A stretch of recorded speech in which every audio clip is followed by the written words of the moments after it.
2026 წლის აპრილში ადგილობრივი ელექტროენერგიის მოხმარება წლიურად 2.1%-ით გაიზარდა და 1.1 ტერავატ-საათი შეადგინა. ამავე დროს ჰიდროგენერაცია 19.3%-ით შემცირდა, რაც კალთენ-თაგარტის შეფასებით ჰიდროლოგიურ პირობებს უკავშირდება. შედეგად თბო გენერაციისა და იმპორტის ერთობლივი წილი ჯამურ მიწოდებაში 20.7%-მდე გაიზარდა. კალთენ-თაგარტის შეფასებით აღნიშნული კიდევ ერთხელ აჩვენებს ჰიდროგენერაციაზე დამოკიდებულებით გამოწვეულ მოწყვლადობას და ახალი გენერაციის წყაროების დაჩქარებული განვითარების საჭიროებას. აპრილში გვქონდა მოხმარების სულ რაღაც 2%-იანი ზრდა, რაც ძირითადად იყო მოსახლეობის, ბიზნესის და აფხაზეთის რეგიონის დამსახურება. კლება გვიჩანს პირდაპირი მომხმარებლების მოხმარებაში, რაც ძირითადად იყო კრიპტო მაინინგ კომპანიების ხარჯზე, იმიტომ რომ დანარჩენ პირდაპირ მომხმარებლებში ვხედავთ გარკვეულწილად მოხმარების ზრდას. ამ შეგვიძლია ვთქვათ, რომ ეს იყო ორგანული ზრდა აპრილის თვეში. რაც შეეხება 2026 წლის პირველ 4 თვეს ელექტროენერგიის მოხმარება წლიურად 6.6%-ით გაიზარდა 5.1 ტერავატ-საათამდე. ამავე პერიოდში თბო გენერაციისა და იმპორტის წილმა ჯამურ მიწოდებაში 44.3% შეადგინა, როცა წინა წელს ეს მაჩვენებელი 39% იყო. გამოიკვეთა კიდევ ერთი ტენდენცია, რომლის თანახმად 2026 წლის 4 თვიდან 3 თვის განმავლობაში თურქეთი იმპორტის მთავარ წყაროებს შორისაა, რაც კალთენ-თაგარტის შეფასებით იმპორტში გაზრდილ კონკურენციასა და შესაძლო სტრუქტურულ ცვლილებებზე მიუთითებს. საშუალოდ 4%-იან ზრდას ველოდებით ხოლმე და წელს ხედავთ, რომ მთლიანობაში უფრო მაღალი არის მოხმარების ზრდა.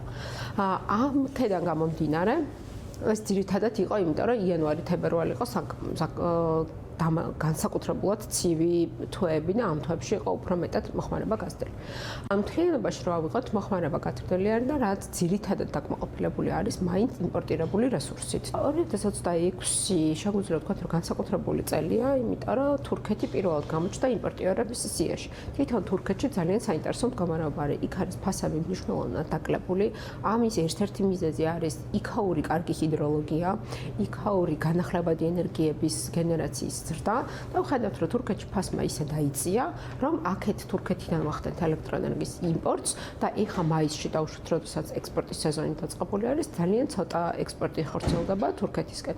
როდესაც შარშან წინ თურქეთში გაზრდილი ფასის ფონზე ინტერესი იყო მაღალი. ანალიტიკოსების შეფასებით თურქეთში განახლებადი ენერგიების ჭარბი გენერაციის გამო ფასები ისტორიულ მინიმუმამდე შემცირდა, რაც თურქული იმპორტის ზრდას განაპირობებს. ძალიან გაიზარდა ბზის ელექტროსადგურებიდან გადააჭარბა 25,000 მეგავატს. შესაბამისად გამომუშავება ამ სადგურებს აქვს შუა დღის საათებში, როდესაც ყველა ერთად გამომუშავებს, როცა მოხმარება იმდენი არ არის, ფასი ეცემა და ჭარბი ელექტროენერგია ხდება ელექტროენერგიის შემოტანა საქართველოში. შეიძლება სხვანაირად შეიცვალოს მოხდეს ელექტროშემნახველი ტექნოლოგიების, ეგრეთ წოდებული ბატარეების დამონტაჟება. ეს პროცესი ძალიან აქტიურად მიმდინარეობს მსოფლიოში.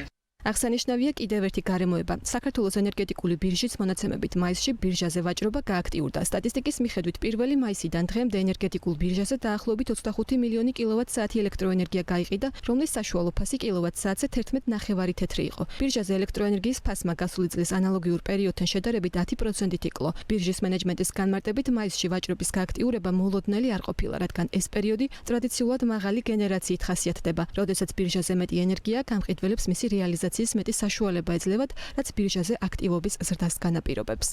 როდესაც მოსალოდნელია ფასების შემცირება, როდესაც უკვე ელექტროსადგურების უჩნდებათ სხვადასხვა ალტერნატივები ვაჭრობის, როდესაც მათ უკვე აქვთ ასე ვთქვათ განსხვავებული მოლოდინები ბაზარზე, მათ აქვთ უკვე სხვა ალტერნატივები უდგებათ ზამთართან შედარებით, იმ შემთხვევაში თუ ისინი ვერ გაყიდიან ელექტროენერგიას.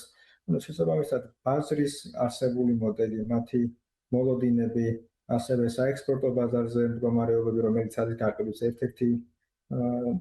ერთ-ერთი მიმართულება, ეს ყველაფერი ერთად მოქმედებს და ერთობლივად უკვე მონაწილეებს ამ პერიოდში, როგორც ხედავდით შარშან, როგორც სავარაუდოდ მოხდება წელს ასევე ივნისის პერიოდშიც, მაისი-ივნისი არის პერიოდი, როდესაც ელექტროენერგიის გამყიდველები უფრო მეტად აქტიურები არიან ბირჟაზე.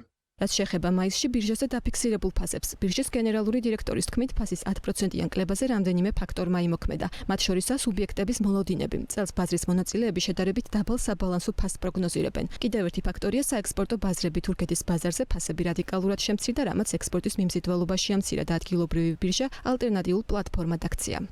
ალტერნატიული ბაზრებიც შედარებით შეიძლება ვთქვათ, რომ არის შემცირებული, მაგალითად თურქეთს თუ შევხედავთ, ფასები არის რადიკალურად შემცირებული შანშანელთან შედარებით, ექსპორტს თუ შევხედავთ, შემცირებულია თურქეთის მიმართულებით და ბირჟა ჩნდება ისეთ ერთ ალტერნატივად, სადაც მათ შეუძლიათ მისაღებ ფასად გაყიდონ ელექტროენერგია.